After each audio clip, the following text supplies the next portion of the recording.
buenísima esta música. ¿Esta la elegiste tú, Lean, la música esta? ¿Quiénes son? Sí, Alfredo, Seu Jorge, creo que vamos a tener igual problema de A copyright si ver, seguimos ponele, escuchándola, ponele, pero la verdad que Seu Jorge, ¿no? Ponle ahí un poquito ahí de... Já não me mostra o paraíso, que se eu for não vou voltar, pois eu Está buenísima, ¿eh? vou. y además el panorama político en Brasil podemos decir que acompaña, ¿no? Un poco esta música pseudo alegre, por lo menos, ¿no? Necesitábamos un poco de Muy alegría y lejos del dijimos, tango argentino. necesitamos un poquito de alegría y nos fuimos a hacer un especial. Hoy vamos a hacer un especial sobre Brasil. Asumió Lula hace tanto tiempo, un 1 de enero del 2023. Hace tanto, tanto tiempo que asumió Lula. ¿Se acuerdan cuando ya parecía que se terminaba el mundo cuando llegaba Bolsonaro? ¿Se acuerdan que se terminaba el mundo y en gran medida sufrió mucho el pueblo brasilero, las medidas tomadas por Bolsonaro, la gente que vivía en los bosques, la gente que vivía en las ciudades discriminadas de una u otra manera por ser pobre, por ser negro, por ser mujer, por muchas razones? Sin embargo, inclusive con el líder metido en la cárcel, como era el caso de Lula, la política siguió. Siguió, siguió, y hoy estamos hablando de una realidad que hace 3 años, si nos cuentan esto en la pizarra, estoy convencido, si buscan un fragmento de nuestro repaso a Brasil hace 2 años y medio, yo creo que estábamos más hundidos que hoy si miramos a Argentina. Lo que quiero decir es que pongamos perspectiva a las cosas, después de seguir trabajando y empujando hacia un horizonte con inteligencia, con virtuosidad, con audacia, con paciencia, con honestidad. Hoy en día en Brasil, afortunadamente para el pueblo brasilero, estamos hablando de que vamos a hacer un análisis de un año de gobierno de Lula, logrando vencer a Bolsonaro en las urnas, en aquel balotaje. Para arrancar este especial Brasil, y además siempre tenemos, ¿no, Lean, una deuda pendiente con Brasil porque no lo analizamos tanto como a veces quisiéramos o deberíamos. Y yo creo que el año próximo vamos a intentar hacer un esfuerzo por seguir poniéndole mayor foco. Por cierto, si alguien quiere conocer una biografía bien escrita, bien redactada de Lula, yo recomiendo encarecidamente el libro de Juan Manuel Carg, que me lo envió, lo leí, lo disfruté y aprendí. Y ahí lo tienen, vamos a ponerlo en nuestras redes sociales, al bueno de Juan Manuel, que hizo un texto muy lindo, muy, muy hermoso. Antes de dar la palabra a Lean y empezar a desgranar y a desmenuzar todo lo que eh, ha venido pasando en Brasil, hemos querido, ¿no?, consultar a una periodista que yo le tengo mucho respeto y valoro mucho siempre su criterio. Es periodista hoy en día de Russia Today, es brasilera, aunque cuando habla en castellano no se le va a notar mucho o poco el acento brasilero. Se llama Micheli, y lo digo casi como tengo que decirlo en brasilero. Estoy presumiendo de lo que no sé, que es pronunciar bien una palabra en brasilero. Micheli de Melo, periodista de Russia Today, nos ha hecho un primer pantallazo sobre cuáles fueron las luces y sombras, los logros y desafíos de este primer año de gobierno de Lula. Así que dale play a Micheli de Melo. Todas las medidas para acelerar la economía y finalmente sí fueron efectivas. Brasil superó todas las previsiones de los organismos financieros internacionales y tuvo un crecimiento del 3,1% de su PIB, superando todas las expectativas. Y eso, claro, vino muy vinculado a el aumento real del sueldo mínimo, algo que no sucedía hace muchos años, desde el golpe de Estado en contra de Dilma Rousseff, a la disminución récord del desempleo en todo el país, que todavía es alto, todavía hay un 7,7% de tasa de desempleo en la población nacional. Sin embargo, esta es la menor tasa desde el 2015. Y los empleos que fueron generados fueron empleos formales, entonces, o sea, empleos con más calidad para las personas.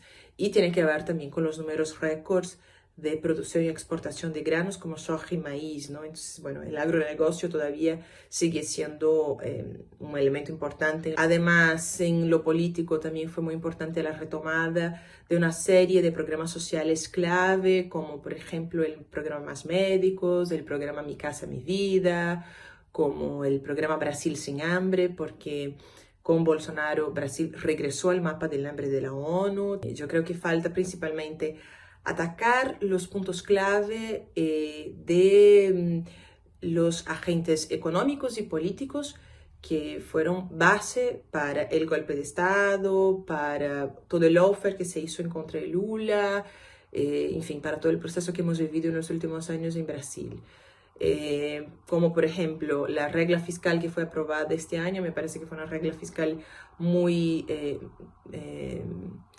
muy moderada, ¿no? Porque no pudo avanzar en puntos que eran puntos que ya estaban en el programa electoral de Lula, como por ejemplo los impuestos a las grandes ganancias, como por ejemplo sacar la necesidad de ofrecer un superávit primario, algo que ningún país, ninguna gran potencia en el mundo lo hace, ¿no? O sea, que es tener un balance de cuentas positivo ya en el primer semestre de cada año. Tampoco se pudo cambiar la relación entre los tres poderes, por lo que hoy, claro, hay una cuestión muy central, que es que Lula gana con una pequeña diferencia en relación a Jair Bolsonaro y además no ganó la mayoría en el Congreso. Por lo tanto, hoy estamos viviendo un debate muy fuerte entre las proposiciones del Ejecutivo y el Congreso Nacional. En este último año el presidente ha tratado de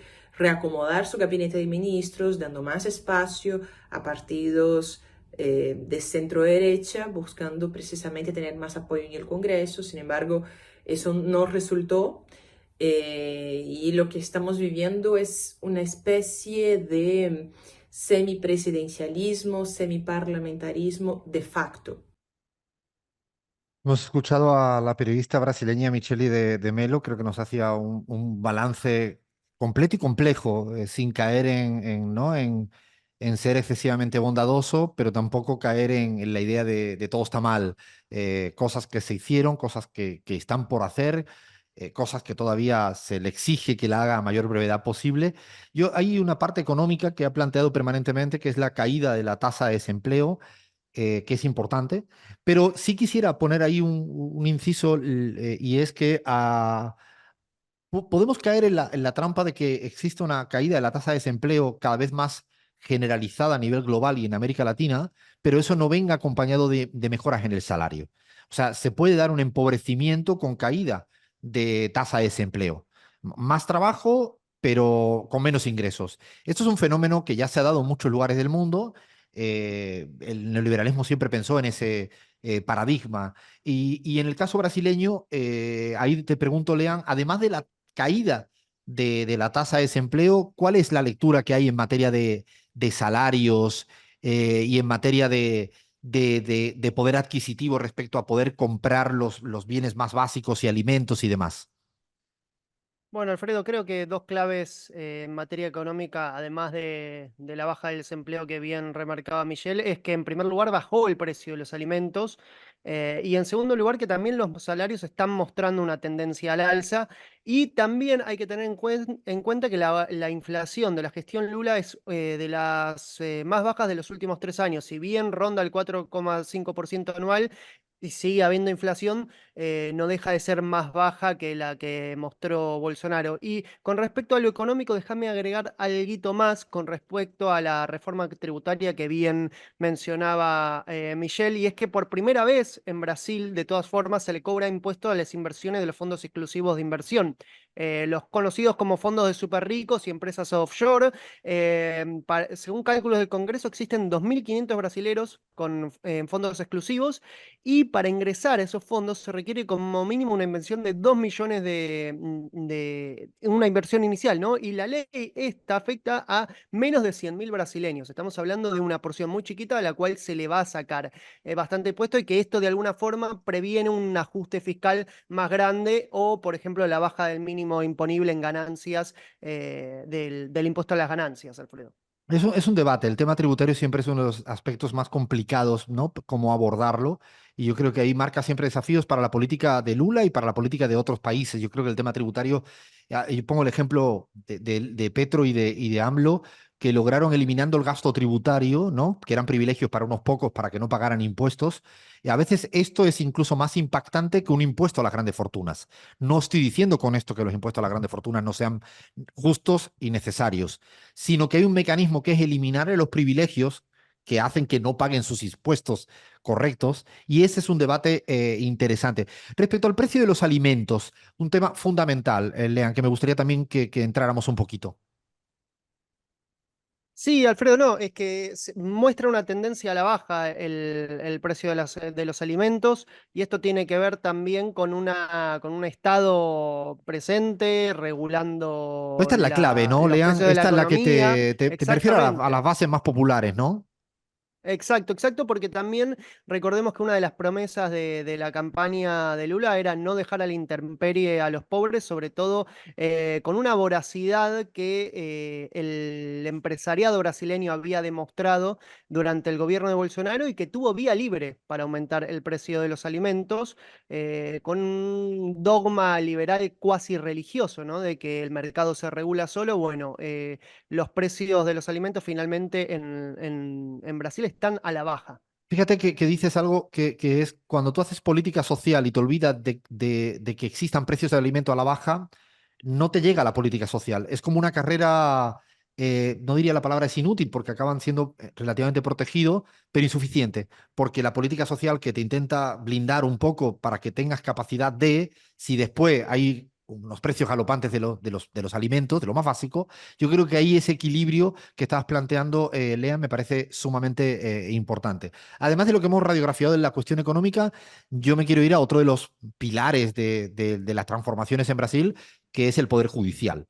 Este es un Exacto. aspecto fundamental porque además lo vivió en sus propias carnes Lula, que estuvo metido en la cárcel y después dijeron, bueno, no hizo nada, pero estuvo unos años en la cárcel y evitamos que fuera candidato opositor de Bolsonaro. ¿Qué ha hecho Lula en este año respecto al poder judicial?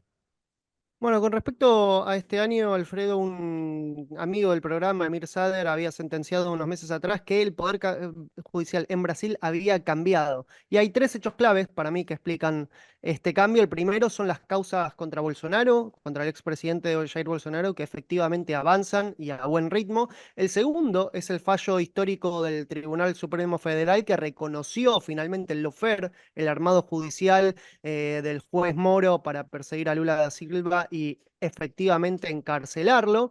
Y el tercer hecho también relevante y bastante reciente es la designación de un nuevo fiscal general que representó, por ejemplo, recientemente al Ministerio Público en un juicio que había suspendido por 8 años los derechos políticos del expresidente Jair Bolsonaro. Este nuevo fiscal se llama Paulo Gonet, así que hay una nueva cara en un lugar de poder muy, pero muy importante.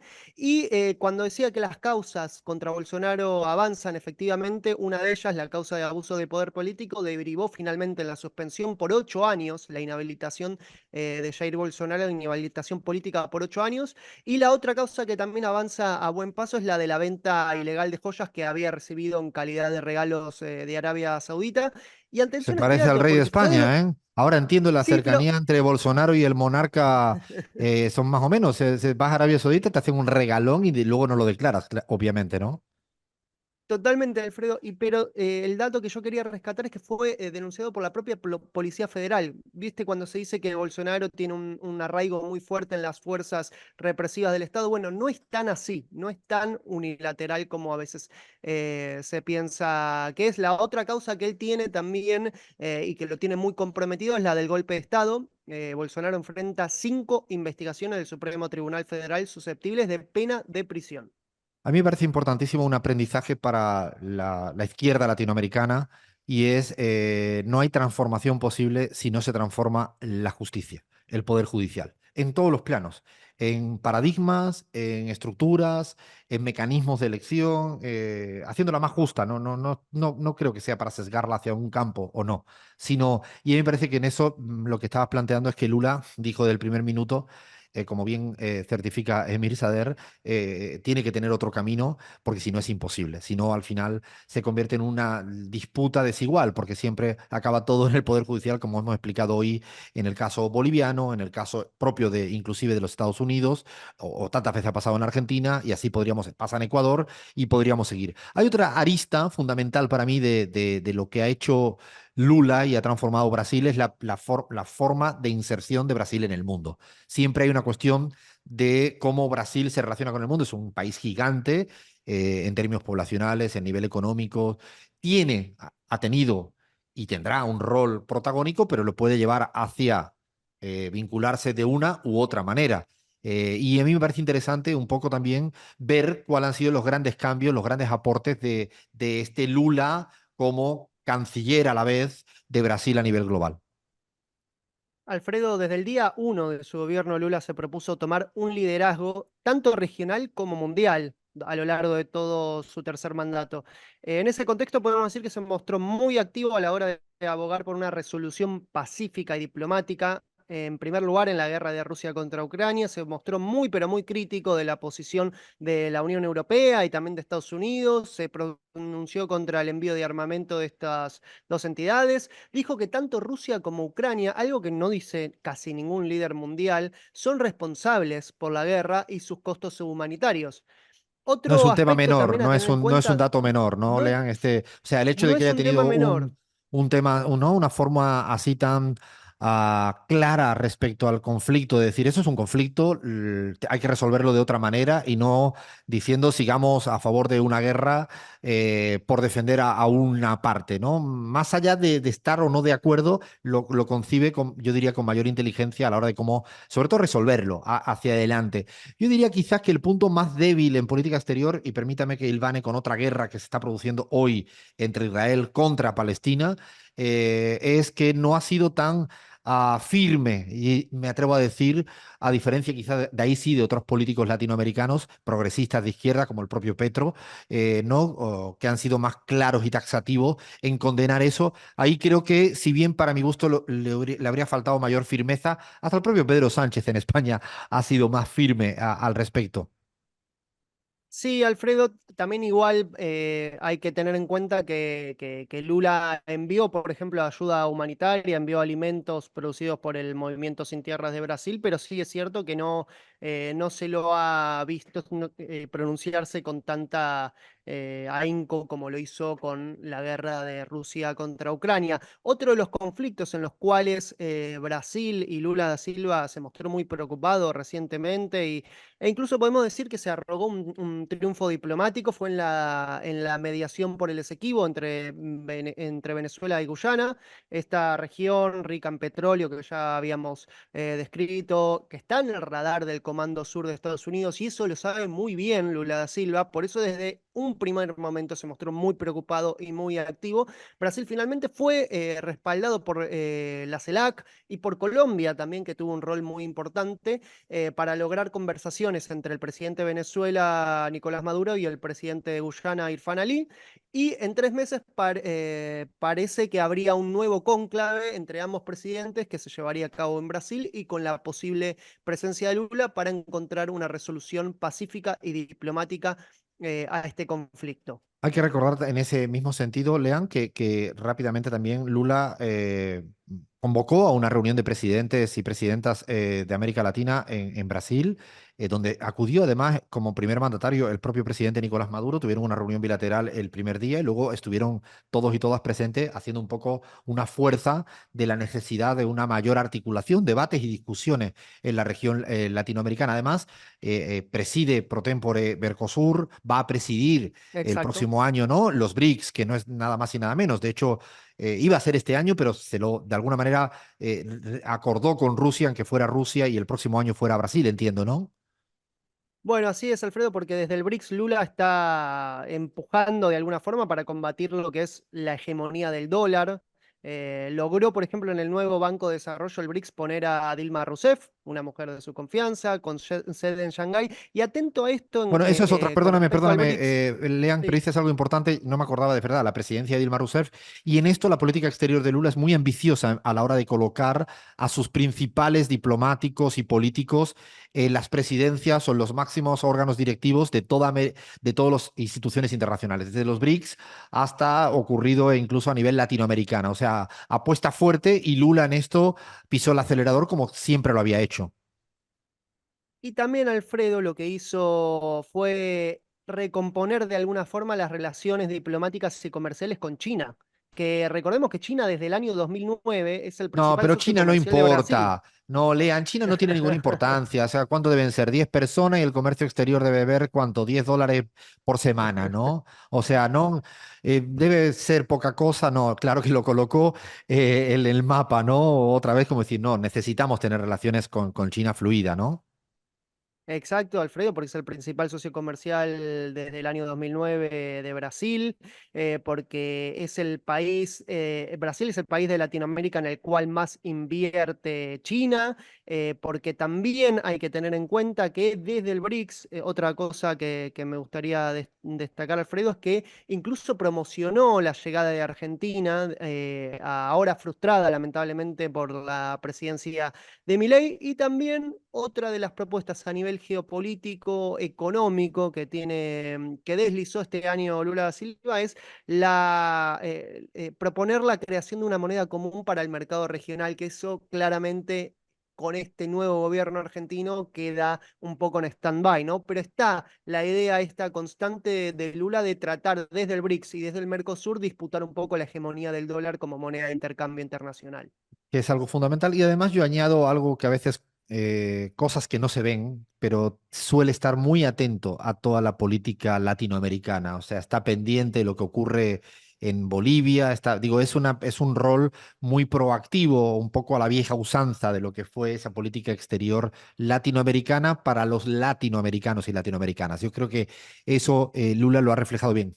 Dicho todo lo cual, hemos planteado también los peros, los matices, los aspectos todavía que tienen como desafíos, a veces una ortodoxia macroeconómica a veces cuestionable, el poder financiero no ha perdido relevancia, los acuerdos políticos también a veces son cuestionables, aunque entendibles, pero cuestionables porque necesita mayorías parlamentarias y otra vez hay un Congreso muy fragmentado, ¿no? Sí, muestra un enorme pragmatismo Lula da Silva a la hora de tejer alianzas con el centrado, con la centroderecha brasileña, la que, a decir verdad, necesita para que le aprueben las leyes en el Congreso, algo que le está costando mucho, como bien remarcó nuestra compañera Michelle de Melo. Por último, Alfredo, me gustaría agregar una cosita más, que es que la reducción de la deforestación en el área de la Amazonía, porque eso también es uno de los grandes logros de este último año de gobierno, la deforestación de la Amazonía había logrado niveles inconmensurables durante la presidencia de Bolsonaro y se está recuperando un poco. Queda mucho, muchísimo por hacer, pero sí los niveles de deforestación están bajando dramáticamente, por suerte. No es un dato menor. Y en esto ha sido también las cumbres medioambientales con Petro.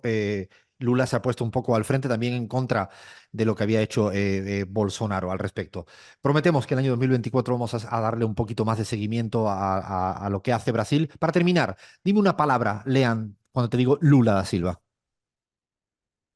Líder. Flavián, Resistencia. Bayán, Fortaleza. y yo le utilizo una que es negociación. Me parece que es sindicato negociar permanentemente. Paramos, paramos, pero no se nos vayan porque ahora viene este momento de la yapa en la pizarra que es lo más chequeado, lo más serio y lo más divertido. Ahora aquí en la pizarra.